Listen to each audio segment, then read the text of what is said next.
আমরা সবাই আসলে সুবিধাবাদী পাপী। নিজের সুবিধা মতন পাপটা করি এবং যেটা করি না সেটার জন্য অন্যদের জাজ করি। একটা উদাহরণের মাধ্যমে ক্লিয়ার করি। শীতকালে অনেক অতিথি পাখি কিন্তু বাংলাদেশে চলে আসে তীব্র শীত থেকে বাঁচতে। এই পাখিগুলোকে কিন্তু ধরা বাংলাদেশের আইনে একটা অপরাধ। কিন্তু আমাদের সো কল্ড কিছু সিভিক সোসাইটির মানুষ এই পাখিগুলা কিনবে এবং মজা করে খাবে।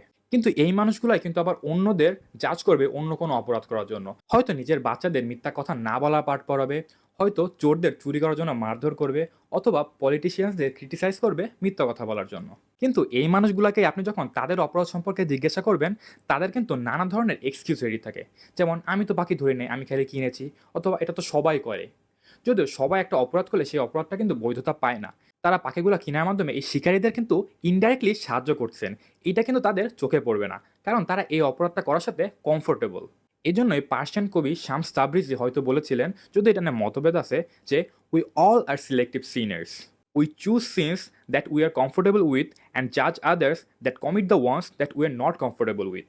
আসলে আমাদের সবারই একটা পার্সোনাল বুক অফ মোরালিটি আছে, যেখানে লেখা আছে কোন অপরাধগুলো করা যাবে এবং কোনগুলো করা যাবে না, আমাদের সুবিধার উপর ভিত্তি করে।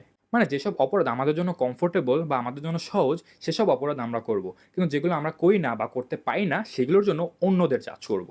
এরকম অনেক উদাহরণ কিন্তু আমরা প্রতিনিয়ত আমাদের আশেপাশে অনেক দেখতে পাই। যেমন, আপনি যদি পার্সোনাল কানেকশন ব্যবহার করে বা ঘুষ দিয়ে একটি লাইনে আগে দাঁড়িয়ে যান, সেটা অপরাধ হবে না। কিন্তু আপনার প্রতিবেশী যদি অনৈতিক উপায়ে অর্থ উপার্জন করে, তাকে নিয়ে কিন্তু আপনার কথা বলার শেষ নেই। আমরা নিজেরা পাইরেটেড সাইট থেকে মুভি ডাউনলোড করব, সেইটা জাস্টিফাইড। কিন্তু একজন চোর চুরি করতে এসে ধরা পড়লে আমরা তার গোষ্ঠী উদ্ধার করব। আমরা আমাদের এরকম বিহেভিয়ারকে হিপোক্রেসি বলবো নাকি নর্মাল হিউম্যান নেচার বলবো আমরা জানি না। কিন্তু এটা আমাদের এইটা শেখায় যে আসলে আমরা কেউই অপরাধের ঊর্ধ্বে না। সবাই ভিন্ন ভিন্নভাবে অপরাধ করে যাচ্ছি, কারণ আমাদের সবারই আসলে জীবন আলাদা এবং সবারই স্ট্রাগল ভিন্ন। তাই নেক্সট টাইম আমরা যখন অন্য কাউকে জাজ করতে যাব, তখন হয়তো আয়নার দিকে তাকিয়ে আর একটু বেশি বিনয় থাকতে পারবো।